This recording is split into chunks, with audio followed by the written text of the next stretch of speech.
अस्सलामुअलैकुम वरहमतुल्लाहि वबरकातुहू। औज़ुबिल्लाहि मिनश्शैतानिर्रजीम, बिस्मिल्लाहिर्रहमानिर्रहीम। मैं सैयदा नुसरत सिरातल मुस्तकीम से आप तमाम को फिर आज नबी करीम रसूल अल्लाह सल्लल्लाहु अलैहि वसल्लम के लिए ऐसी बेहतरीन दलाइल के साथ मैं ऐसी चीज़ बताने वाली हूँ जो भी दुश्मनान इस्लाम है और दुश्मन है नबी करीम रसूलुल्लाह सल्लल्लाहु अलैहि वसल्लम के, उनके मुंह पर ऐसा चांटा होगा इंशाअल्लाह इंशाअल्लाह। आप तमाम देखें और हर मोमिन को यही कहना चाहिए कि मन अहब्बा लिल्लाहि व अबग़ज़ा लिल्लाहि व अता लिल्लाहि व मना लिल्लाहि फ़क़द इस्तकमल ईमान। कुछ करते हैं अगर हम तो वो अल्लाह के लिए, किसी से मोहब्बत करते हैं तो अल्लाह के लिए, किसी कुछ देना है तो वो भी अल्लाह के लिए, किसी कुछ देने से रुक जाना है तो वो अल्लाह के लिए है। बेशक समझे आप। तो अगर तो दुश्मनी करना है किसी से सिर्फ़ और सिर्फ अल्लाह के लिए, अपनी पर्सनल नहीं। पर्सनल में कोई कुछ गाली दे दे, कुछ भी नुकसान कर दे चलेगा, लेकिन दीन इस्लाम के लिए हम ऐसी बेहुरमती बर्दाश्त नहीं करेंगे। आइए आपको ऐसी चीज़ बताती हूँ, फिर उसका फिर जवाब भी इंशाल्लाह आप सुनेंगे ज़रूर। मैंने आपकी बात सुनी है, मैंने आपके तमाम वो जो साइंटिफिकली आपने नॉलेज और रिसर्च आपने पढ़ा हुआ है, काम किया हुआ है, मैं अप्रिशिएट करता हूँ। ठीक है, उससे तो जैसे आपको कंसर्न नहीं है कि पहले क्या इस्लाम ने कहा है, तो मुझे इससे कंसर्न नहीं है। अपनी-अपनी ओपिनियन है उसके ऊपर कि हम क्या थे। आप लोगों को जो कंसर्न है ना इस्लाम से कि हमारा मकसद क्या है, वो आप अब मुझसे सवाल पूछें कि आपको जो मसला है, इस्लाम से मसला है क्या? कि इस्लाम या आपको रिलीजन जो है, उससे मसला है कि वो झूठ क्या है? मुझे ये आप अपना बताएँ ना पहले आपको क्या मसला है? क्लियरली, ताकि मुझे पता लग जाए, उसके बाद मैं आपसे फिर डिस्कशन करूँ। अच्छा जी, भारत सिंह बने हैं, परमार साहब बने हैं मेंबर। चलें जी, बहुत शुक्रिया, welcome to the members club. अच्छा, मेरा इस्लाम से क्या मसला? चलें, इस्लाम एक मजहब से मुझे कोई प्रॉब्लम ना होता, मगर मुझे तो सबसे पहला जो प्रॉब्लम है वो तो रसूल अल्लाह की ज़ात से ही है कि एक शख्स कैसे एक 9 साल की बच्ची से शादी कर सकता है, कैसे औरतों को लौंडियां बना सकता है, कैसे वो लोगों के कत्ल का और पूरे पूरे कबीलों के कत्ल का ऑर्डर दे सकता है, कैसे वो लौंडियां खरीद और बेच सकता है। ये सारी चीजों के ऊपर मुझे तो बहुत पक्का एतराज है इन बातों पे, और किसी भी इंसान को होना चाहिए, क्योंकि ये सब के सब काम जो है वो इंसानियत के मेयार पे किसी भी तौर से पूरे नहीं उतरते। ठीक है, तो अगर आप इस बात पे बात करना चाहें तो ठीक है। तो आपने सुना है इस शख्स की बातचीत कि कितनी बुक्स और नफ़रत रखता है नबी करीम रसूलुल्लाह सल्लल्लाहु अलैहि वसल्लम से। देखिए आप, ये है नेगेटिव लोग, ठीक है, तो इनको सारी सारी बुराई लगेगी और अच्छाई को भी ये बुराई में तब्दील करके बताते हैं। तो अच्छाई आप गैर मज़हब के लोगों से अभी सुनेंगे और इंशाल्लाह इंशाल्लाह मैं बराबर आपको सुनाऊंगी वो चीज़। आप देखिए अभी। जैसे आपको कंसर्न नहीं है कि पहले क्या इस्लाम ने कहा है, तो मुझे इससे कंसर्न नहीं है। अपनी-अपनी ओपिनियन है उसके ऊपर कि हम क्या थे। आप लोगों को जो कंसर्न है ना इस्लाम से कि हमारा मकसद क्या है, वो आप अब मुझसे सवाल पूछें कि आपको जो मसला है, इस्लाम से मसला है क्या? कि इस्लाम या आपको रिलीजन जो है, उससे मसला है कि वो झूठ क्या है? मुझे ये आप अपना बताएँ ना पहले आपको क्या मसला है? क्लियरली, ताकि मुझे पता लग जाए, उसके बाद मैं आपसे फिर डिस्कशन करूँ। अच्छा जी, भारत सिंह बने हैं, परमार साहब बने हैं मेंबर। चलें जी, बहुत शुक्रिया, welcome to the members club. अच्छा, मेरा इस्लाम से क्या मसला? चलें, इस्लाम एक मजहब से मुझे कोई प्रॉब्लम ना होता, मगर मुझे तो सबसे पहला जो प्रॉब्लम है वो तो रसूल अल्लाह की ज़ात से ही है कि एक शख्स कैसे एक 9 साल की बच्ची से शादी कर सकता है, कैसे औरतों को लौंडियां बना सकता है, कैसे वो लोगों के कत्ल का और पूरे पूरे कबीलों के कत्ल का ऑर्डर दे सकता है, कैसे वो लौंडियां खरीद और बेच सकता है। ये सारी चीजों के ऊपर मुझे तो बहुत पक्का एतराज है इन बातों पे, और किसी भी इंसान को होना चाहिए, क्योंकि ये सब के सब काम जो है वो इंसानियत के मेयार पे किसी भी तौर से पूरे नहीं उतरते। ठीक है, तो अगर आप इस बात पे बात करना चाहें तो ठीक है। ये मैं इसलिए आया हूँ, मेरा मकसद भी यही है। और ये आपको ये किसने कहा है कि पूरे इंसानियत को कत्ल करने का हुक्म दिया है? किसने कहा है कि लौंडियां बनाई हैं, बेची हैं? किसने कहा है कि ये फलां है। आपका अपना फलसफा पूरा का पूरा ये है कि वो चीज जिसको मैंने देखी नहीं है मैं मान नहीं सकता। तो आपने ये देखे बगैर और ये कहे बगैर ये किस तरह मान लिया कि ये सब कुछ है? पहले तो आप मुझे ये बताएं।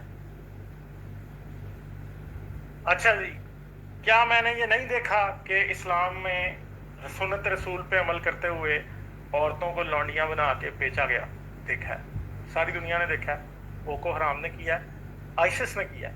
क्या रसूल अल्लाह ने जिस तरह मुर्तदों के सर उतारे, इस तरह सर नहीं उतरे, आइसिस ने उतारे?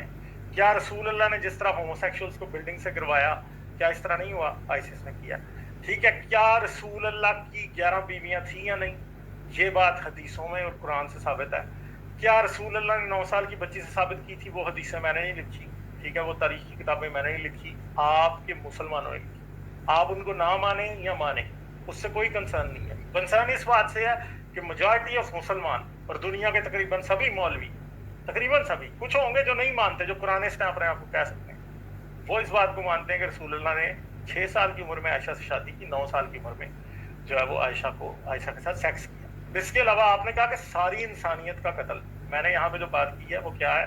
सारी इंसानियत का कत्ल वैसे रसूल अल्लाह के आर्डर पे हो सकता है, क्योंकि रसूल अल्लाह के आर्डर के मुताबिक मुसलमानों को गैर मुस्लिमों से लड़ना है, उन्होंने कत्ल करना है या उनसे जजिया लेना, ठीक है? तो सारी इंसानियत का कत्ल ही है बराबर एक बात के। दूसरी तरफ क्या रसूल अल्लाह ने बनु कुरैज़ा का कत्ल नहीं कराया था? ये बात भी इस्लामी किताबों में लिखी हुई, ठीक है? अब आप इसको डिनाई करें, आप 100 बार कहें कि कुरान में नहीं लिखी, तो कुरान में तो और भी बहुत सी बातें नहीं। कुरान तो एक बहुत ही नामुकम्मल और बहुत ही लिमिटेड सी किताब है। अगर उससे पूछा जाए कि इस्लाम क्या है और इस्लाम की तकमील किस बात पे होती है, तो इस्लाम की तकमील का 1% भी कुरान में मौजूद है, ठीक है? दूसरी बात है कि ये बातें मैं क्यों करता हूँ? आप कह रहे हैं कि आपने खुद देखा था, ठीक है, मैंने नहीं देखा, मगर मैंने किताबों में तो लिखा हुआ देखे ना, और मैंने देखा था या नहीं देखा था, मुसलमान तो उस पर बिलीव करके लोगों को कत्ल कर रहे हैं ना। मेरे देखने का तो मकसद ही नहीं है। मसला तो उन मुसलमानों का है जो इन इंतहाई मुतशद्दद, इंतहाई इंसानियत सोज, इनह्यूमेन ब्रूटल कमांडमेंट्स पे और सुन्नत रसूल पे, रसूल की जिंदगी की उस एग्जाम्पल को फॉलो करते हैं जो कि इंसानियत की मौत है, ठीक है? तो मसला तो वो लोग हैं, मैं तो मसला नहीं हूं। मैं तो तनकीद करूंगा, अगर आपकी किताबें बदल लें मैं तनकीद करना बंद कर दूंगा। मुसलमान ये काम करना छोड़ दें, मैं तनकीद करना बंद कर दूंगा। तो इस बात का जवाब दीजिएगा। ईश्वर जिसको भेजते हैं धरती पे वो होता है, ये नहीं कि ईश्वर खुद धरती पे आते हैं। और ईश्वर का अवतार, कल्कि अवतार जो लिखा हुआ कि कलयुग में जब राजा भी चोर हो जाएंगे तो कल्कि अवतार होगा। और इस कल्कि अवतार के बारे में एक पूरा पुराण है, कल्कि पुराण। कल्कि पुराण में लिखा हुआ चैप्टर नंबर 2 वर्स नंबर 4 में कि कल्कि विष्णु यास के घर में पैदा होगा जो कि संभाला जिले में है जिसका घर। उसके बाद लिखा चैप्टर नंबर 2 वर्स नंबर 5 में कि कल्कि अपने 4 साथियों के साथ आएगा। चैप्टर नंबर 2 वर्स नंबर 7 में लिखा है कि कल्कि जंग के मैदान में, मतलब युद्ध के मैदान में उसको देवदूत मतलब फरिश्ते मदद करेंगे। चैप्टर नंबर 2 वर्स नंबर 11 में लिखा कि कल्कि के मां का नाम सुमति होगा। चैप्टर नंबर 2 वर्स नंबर 15 में है कि कल्कि 12वीं तारीख को पैदा होगा, माघ मास, first 12 half of the month of the Magh मास, मतलब 12वीं तारीख को पैदा होगा। ये सब लिखा हुआ कल्कि के बारे में। अब अगर हम लोग उसको देखते हैं सही से तो लिखा हुआ कि कल्कि के बाप का नाम विष्णु यास होगा। विष्णु कहते हैं ईश्वर को, यास बोलते हैं पालक को। अगर इसको उर्दू में कर दूं तो हो जाएगा खुदा का बंदा, अगर मैं अरबी कर दूं तो हो जाएगा अब्दुल्ला। और मोहम्मद सल्लल्लाहु अलैहि वसल्लम के बाप का नाम अब्दुल्ला ही था। उसी तरह लिखा वो संभाला जिले में पैदा होंगे, और संभाला का मतलब होता है शांति की जगह, दारुल अमन।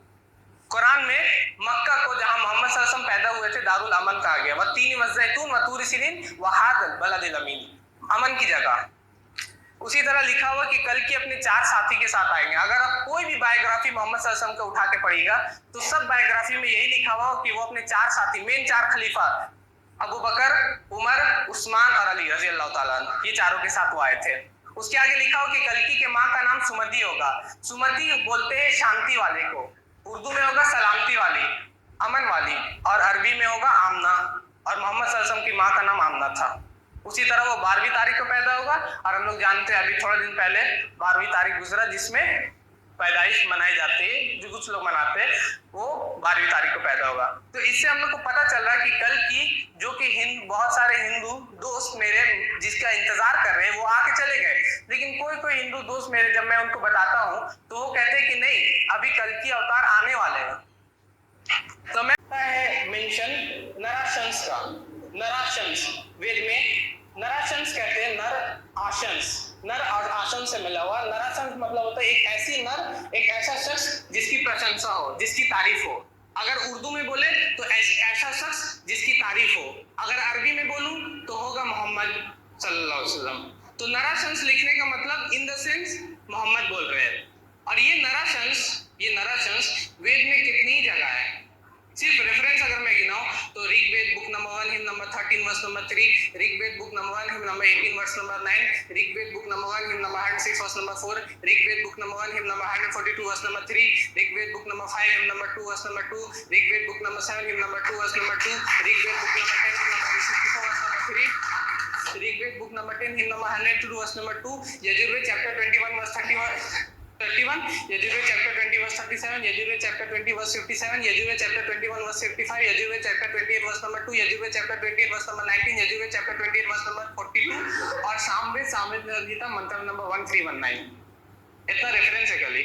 अब मेरे पास लेक्चर में चले गए तो मैं अपने हिंदू दोस्तों से कहता हूं कि तुम्हारे लिए पैगंबर मोहम्मद सल्लल्लाहु अलैहि वसल्लम तो आपके लिए है, ये आपकी किताब में लिखा है। और अगर मैं अगर आम तौर पे बात करूं पैगंबर मोहम्मद के बारे में तो उनके बारे में बहुत सारे कोटेशन है। जॉर्ज बर्नार्ड शॉ एक प्ले राइट है, यूरोप का एक, लंदन के जॉर्ज बर्नार्ड शॉ, वो कहते हैं कि I have read the man, कि मैंने उस शख्स को पढ़ा है, and far from being called an antichrist he must be called the saviour of humanity, कि मैंने उसको पढ़ा है और उसको खराब शख्स बोलना दूर, हमें उस शख्स को दुनिया का मसीहा कहना चाहिए मोहम्मद सल्लल्लाहु अलैहि वसल्लम के बारे में। उसी तरह महात्मा गांधी यंग इंडिया में अपने इंटरव्यू में कहते हैं महात्मा गांधी कि जब मुझे उनका बायोग्राफी बंद करना पड़ा तो मुझे अफसोस हुआ कि मुझे उस महान शख्सियत के बारे में और जानने को और कुछ नहीं मिला। महात्मा जिसे हम कहते हैं महात्मा, उस महात्मा ने कहा कि वो महात्मा है, मतलब आप समझ सकते हैं, डबल हो गया, वो स्क्वायर में चले गया। तो वो कह रहे हैं महात्मा गांधी कि जब मुझे बंद करना पड़ा उसका बायोग्राफी तो मुझे अफसोस हुआ कि उस शख्स के बारे में मुझे और कुछ पढ़ने को नहीं मिला। और कैरन आर्मस्ट्रांग ये अभी के राइटर है, इन्होंने पूरा बुक ही लिख दिया मोहम्मद ए प्रॉफिट ऑफ आवर टाइम्स, कि मोहम्मद हमारे वक्त का पैगंबर, मतलब हम सब के लिए पैगंबर मोहम्मद हम सब के लिए। और कोई मुस्लिम नहीं लिख रहा है, ये कैरन आर्मस्ट्रांग एक नॉन मुस्लिम, जब वो उनकी जीवनी पढ़ती है तब उनको पता चलता है कि ये तो हमारे वक्त के लिए, ये तो हम सब के लिए है, और वो पूरा बुक लिखती है prophet Muhammad a prophet of our times.